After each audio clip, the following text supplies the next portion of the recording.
मिस्र के तिब्ती जो इस्लाम के खिलाफ उठे थे, सबका नामो निशान मिट गया। इस्लाम कल भी था, आज भी है, ऐसे ही इस्लाम।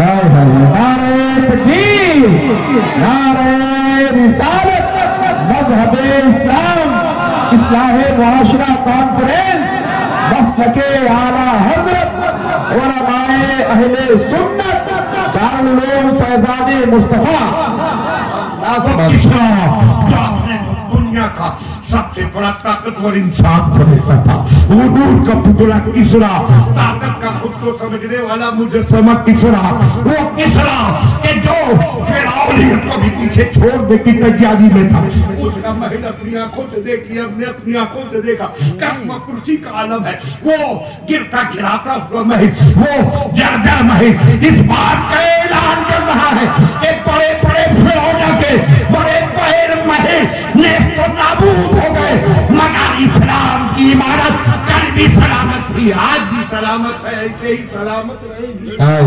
बेशक बेशक, सुभान अल्लाह।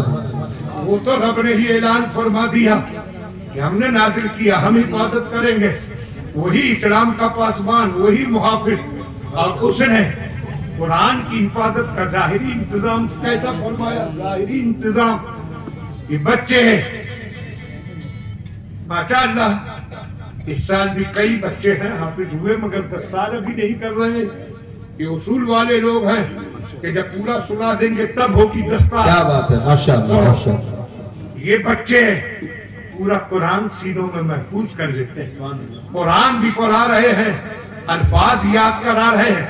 और ये मौलाना आफ्ताब साहब और दूसरे उलमा कुरान समझने की सलाहियत पैदा कराने के लिए दर्स निजामी की तालीम की दे रहे हैं, सिखाया जा रहा है कुरान। आज दुनिया की किसी किताब को दुनिया की सारी ताकतें मिलकर खत्म कर दें, लिखी छपी बिल्कुल न छोड़े, वो किताब खत्म हो जाएगी। लेकिन दुनिया के बातिल परस्त तमाम के तमाम मिलकर माज़अल्लाह इकट्ठे होकर सारा कुरान जमा कर ले, हर घर में ढूंढ ले, हर मस्जिद में तलाश कर ले, हर मदरसे से कर ले आए और सबको सब माज़अल्लाह खत्म कर दे, कागज के एक टुकड़ा भी लिखा हुआ न रहने दे, तब भी कुरान खत्म न होगा। ये बड़े बड़े हुफ़ाज़ नहीं, बल्कि 10-10 साल के हमारे बच्चे कागज और कलम लेकर बैठेंगे और पूरा कुरान फिर कागज पर कागज के सफीनों में महफूज, कुरान मुसलमानों के सीनों में महफूज है।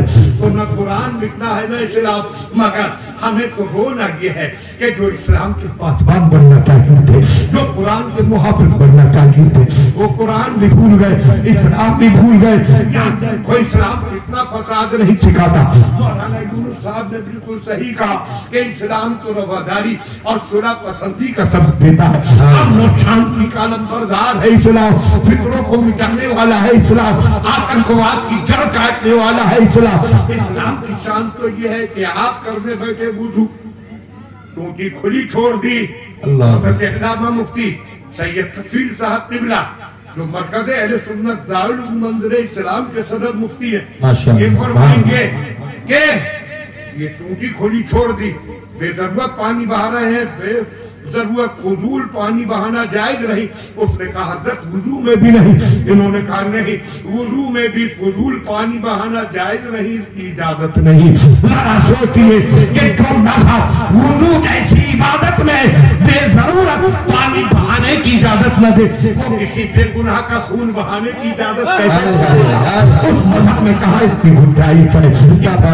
न गोली चलाना फालतू सिखाता है, न गोले चलाना, न आतंकवाद करना, किसी चीज की जरूरत नहीं। जरूरत इसकी है कि तुम सर से पांव तक इस्लाम के साथे में ढल जाओ और ऐसी जिंदगी गुजारो कि तुम्हारे कपड़ों को देखे तो कहे आदमी ये मुसलमान है, चेहरे को देखे तो कहे मुसलमान है, उठने बैठने को देखे तो कहे मुसलमान है, तुम्हारे घरों को देखे तो कहे मुसलमान है, घर के सामने से गुजर जाए तो कहे मुसलमान का घर है, शादी ब्याह या कोई भी तकलीफ हो तो देखने वाला कहे ये मुसलमान के घर की तकलीफ है।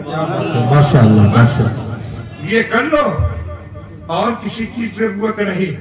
मैं तो आखिर में बस इतना कहूंगा कि खड़े होकर आईने के सामने पूरा आईना, बाल संवारने तो खड़े होते हो, चेहरा निखारने तो खड़े होते हो, कभी आईने के सामने खड़े होकर और खुद को देखकर अपने से सवाल करो, क्या मैं मुसलमान नजर आ रहा हूँ? अगर सच्चाई से तुमने ये जायजा ले लिया तो इंशाअल्लाह तुम्हारी जिंदगी का नक्शा ही बदल जाएगा। और हजरात, बोलने को बहुत कुछ था, मगर हजरत अल्लामा मोहम्मद यूनुस साहब सिबला बहुत किफायती वक्त के साथ प्रोग्राम चलाना चाहते हैं, इसलिए अपनी गुफ्तगू का यही कर रहा हूँ इख्तिताम, बस यही कहते हुए कि मुसलमानों, बस तुम सच्चे मुसलमान बन जाओ, बाकी किसी चीज की जरूरत नहीं, सच्चे मोमिन बनो। इंशाअल्लाह जब तक जिंदा रहोगे इज्जत मिलेगी, जब दुनिया से जाओगे तो